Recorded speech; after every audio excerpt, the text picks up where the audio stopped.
Hello বন্ধুরা, বড়দি special kitchen থেকে তোমাদেরকে অনেক ভালোবাসা। আজকে রাতের রেসিপি ফুলকপি দিয়ে মাছের ঝোল গরম গরম ভাতের সাথে। প্রথমে জিরে, ধনে আর হলুদ গুঁড়া নিয়ে একটু পেস্ট বানিয়ে নিয়েছি। এরপর কাতলা মাছের 3-4টে বড় বড় পিস বেছে তেলে ভালো করে ফ্রাই করে নিয়েছি। একটু লালচে হলে তুলে নিয়েছি। ফুলকপিগুলোকে গরম জলে হালকা ভাপ দিয়ে জলটা ফেলে দিয়ে বেশ লালচে করে ভেজে নিয়েছি। সামান্য একটু নুন হলুদও দিয়েছি।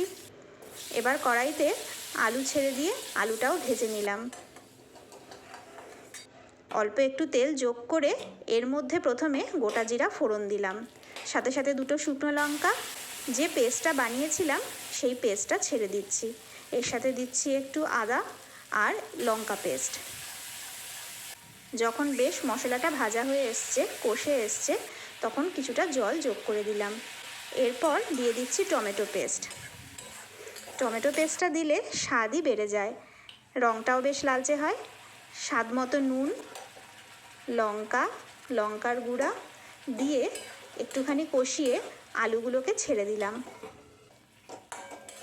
একটু যখন মাখা মাখা হয়ে এসছে তখন আরও একটু জল দিয়ে মাছগুলোকে এর সাথে দিয়ে দিচ্ছি।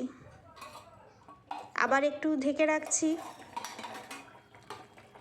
বেশ টকবক করে ফুটে উঠলে তখন ফুলকপিগুলোকে এর সাথে যোগ করে দিচ্ছি। ব্যাস, একদম রেডি ফুলকপি দিয়ে আজকের রেসিপি রাতে গরম গরম মাছের ঝোল। আজকে তাহলে এখানেই আসি। প্রত্যেকে ভালো থেকো, শুভরাত্রি। ভালো লাগলে লাইক, শেয়ার আর সাবস্ক্রাইব করো।